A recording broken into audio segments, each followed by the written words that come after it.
Wondering why land prices keep going up? Stay tuned, we're going to answer that today.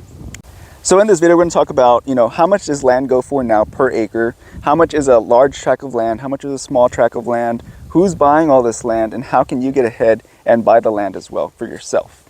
So maybe you're in the market. Maybe you're looking to purchase some land. Maybe you're already a landowner. Maybe you are a real estate agent, whatever it is. And maybe you're wondering what the hell is going on. Well, today we're going to answer that. We're going to go ahead and dive into it. So real quickly, my name is Robert. If this is your first time tuning in, I have a lot of people that reach out to me either through Instagram or through YouTube, and just personal friends and family that are like, hey, what's going on with the land prices? Why are land prices going up? Most people think, there's big, vast properties that are going up for sale that are just like twice as much as they used to be. Is it because we have more ranchers coming in? They want to, have more cattle land? Is it because we have more farmers coming in? They want to have more farmland? What's going on? Everyone's asking what's going on. So there's multiple reasons what's going on, right? There's multiple things. It's not just one single event that is skyrocketing the prices of the prices of raw land. Now, a lot of you guys that reach out to me are looking to purchase raw land. But every time you get to that point where you have the money to purchase it, well, now you look at it again and, now it's this much. And it just keeps on doing that, right? By the time you get there, it's already past where you were at.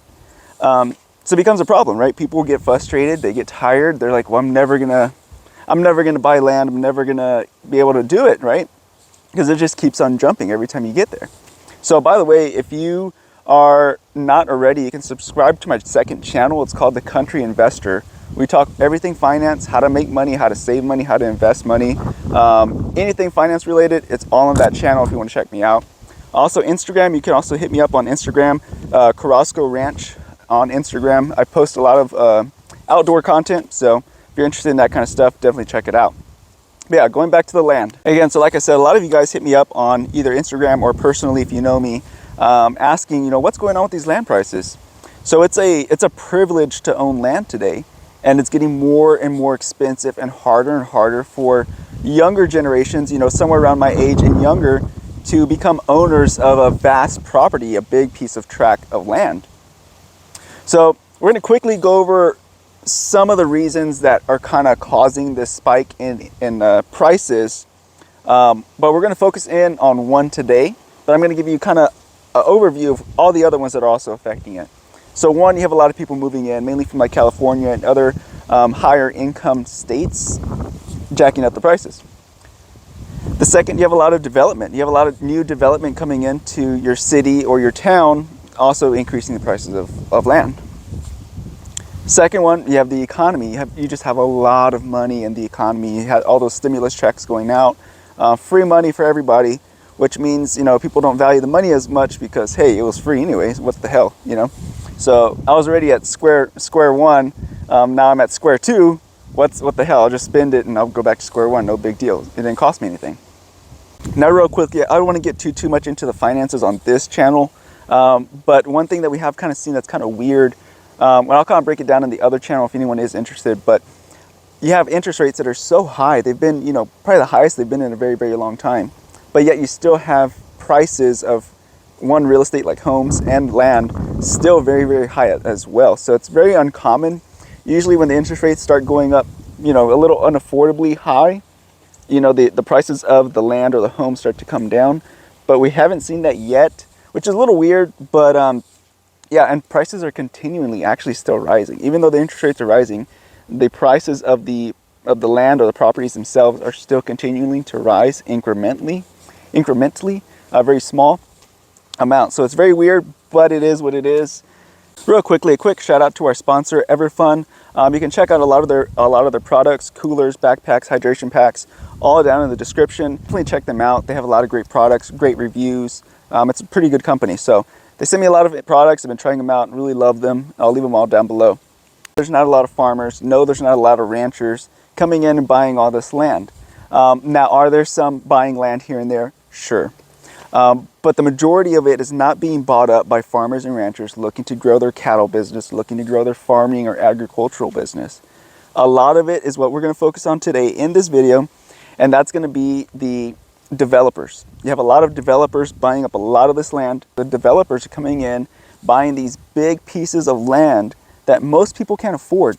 You know, most people can't afford to buy $1, $2, $3 million pieces of property, but what they can do is they can afford to buy $80,000 piece of 1 acre or $100,000 for 2 acres. What they're doing is they're basically buying these 100, 200 acre tracts. And again, I'm speaking generally for my general area. This may be happening in your area as well. Comment down below if you're seeing this happening in your general location as well. But yeah, people are the people with a lot of financing. So usually the financing comes from investors, it comes from big corporations, or it's coming from private lenders. Usually that's how it's happening. Sometimes they will get the banks involved, but a lot of it comes from private money. But anyways, they're coming in, buying all these large tracts of land and subdividing them. If you don't know what subdividing is when I purchase, you know, say I bought 100 acres, right? Well, I bought the 100 acres for, say, easy math. It's, you know, I wish that these were the prices, but 100 acres, say I paid $100,000, right? Not a bad deal. Now I'm going to go ahead and break those 100 acres up into 10-acre tracts. 10-acre tracts, I'm going to break it up into 10-acre sections, have them surveyed, have them laid out, fenced, whatever, right? And then what I'm going to do is I'm going to sell those 10-acre tracts for a premium, because now a lot of people can afford those 10-acre tracts. Say for, I don't know, 15, 20,000 per 10-acre tract. So if you do that, now you double your money. Because now you still have those 100 acres, but you divided it up into 10-acre tracts. So now you're going to double your money. You have a lot more people that can afford 20,000 versus 100,000.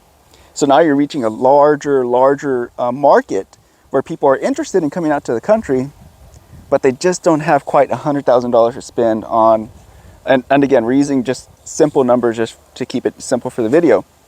But you have a less barrier to entry. There's a lot less barrier to entry when you have, you know, a $20,000 10-acre tract versus a $100,000, you know, 100-acre tract. And maybe people just don't want 100 acres to deal with. It is a lot of work, but for the most part, most people just cannot afford to purchase these large properties. So these big corporations, these private money lenders, these developers, investors are coming in and buying and swooping in and buying all this land at basically a discount, because they're buying a big chunk of it at one time, subdividing it, breaking it up into smaller pieces, and then selling it to the public for a premium. So it's a quick and easy way to double your money if you have the money to go ahead and start buying the land. But at the same time, it's increasing the prices for the general area, for the general location. Now, this is good and bad depending on which side you're on. So I'm kind of, if I'll tell you quickly about myself, I'm kind of in the middle. I still want to buy more land, but the land prices keep going up. But I already own land, so my land prices are going up. So I'm kind of stuck in the middle, you know. Hey, yes, it's good for me because, you know, my equity in my property is going up, but it's bad for me because I still want to buy more land, but it's getting more expensive. So that's where I find myself in it. But a lot of you guys who reach out to me are stuck on the side where y'all just want to get into buying land, and every time you get there or you have the money saved up, it just jumped up another 20, 30,000, whatever it is, right? So it seems inevitable you're never going to catch it. You're never going to catch up. This is why you guys need to subscribe to the other channel, The Country Investor. We talk all about investing, how to keep up with inflation. Now, something else is I've been seeing a lot of developers doing in and around my area is they're still buying those big portions of land, but now they're putting in all the utilities. They're putting in the water, they're putting in the light, and they're dividing them up into smaller, like lots is basically the best way I can put it. They're basically dividing them up into like city lots, but it's like an acre of land with a home. So for that, now you can charge an even higher premium because you already took out, people will pay extra for convenience. That's just how it is. That's how we're wired as humans. We like the easy way out, right? So it's easier for people just to go in, pay a little premium because they already have the water, they already have the electricity, they don't have to deal with all that headache, right? So they're willing to pay a little extra for that little 1 acre tract of land that has a place for the home. Again, increasing the property values for everybody else around. Again, if you're already a landowner, good for you. If you're not, bad for you. Excuse me. So that's what we're coming up to is there's a lot of places I've seen like 140 acre tract of land get broken up into like multiple, like 30, 40 pieces of property, and they're just, you know, installing all the electricity, all the water, and then selling it at a premium because they already broke it up. One, two, they already put the electricity and the water for you, so they're going to charge a premium on top of whatever it cost to put that, you know, utility out there. Again, convenience. Paying a convenience fee is basically what you're doing. So how much is land going for now? In my general area, now this is going to vary across the country. I know up in the northern parts, I've been looking at some land. It's very, very inexpensive, still relatively cheap in my opinion. And then as you get farther south, I'm in Texas, by the way. If you get further south in Texas, it gets a little cheaper. And I'm kind of south centrally located, so it's very pricey from where it used to be for me and my general location. Again, it's going to vary anywhere you're at. But for me, it's ranging right now currently for 100 acres and up, anywhere between, I would say, 4,500 to about 8,000 an acre. And that's going to vary based off of the location of the property, the terrain of the property. Are there any ponds, waters, creeks, water wells, any houses? All that's going to play a role in the total cost of the property. Now, if you go out to like the West Texas area, you can still get some really, really cheap land because it's pretty arid, basically dry. There's not a whole lot of stuff going on out there.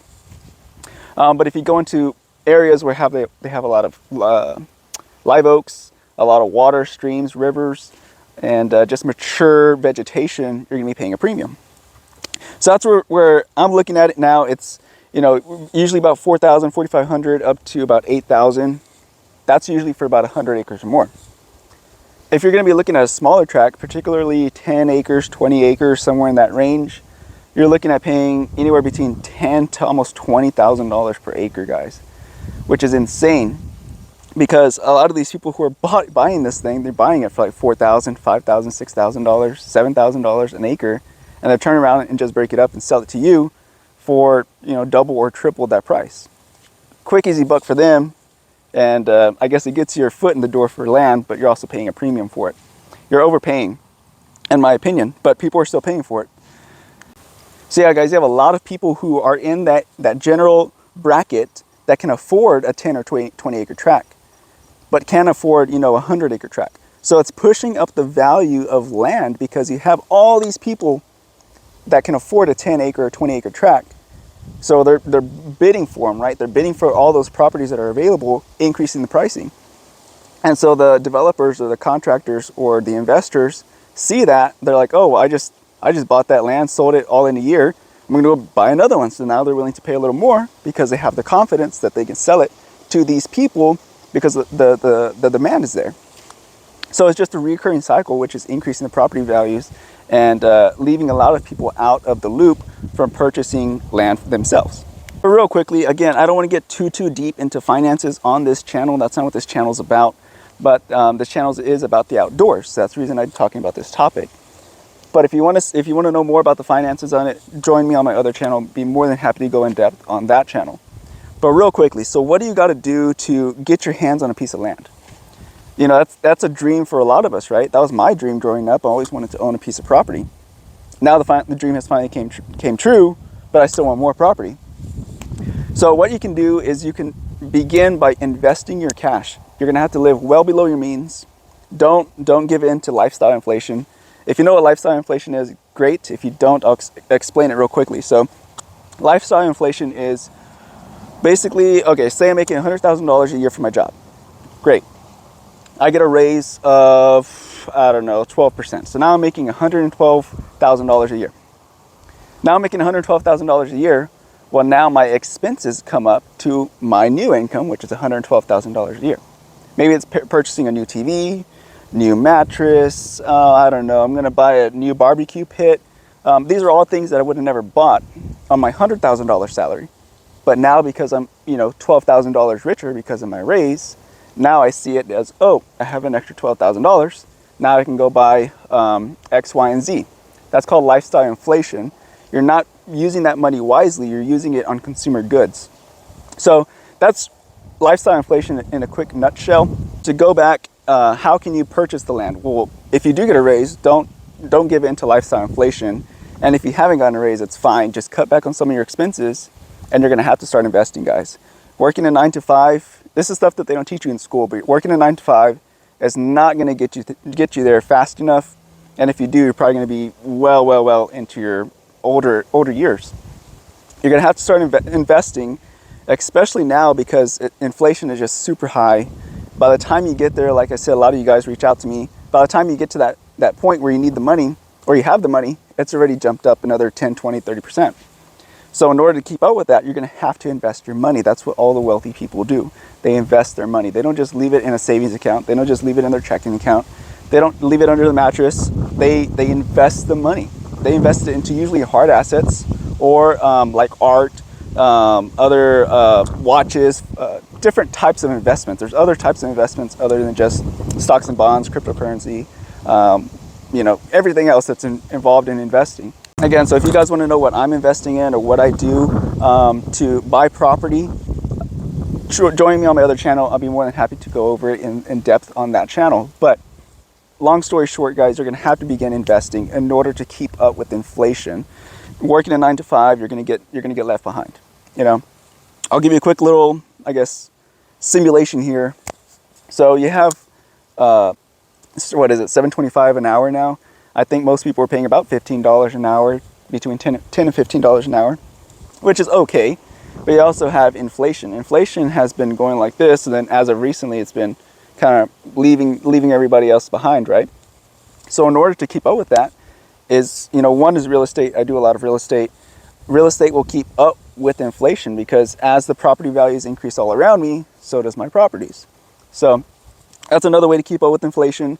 Real estate, it does take some money. Sorry, I just dropped the remote.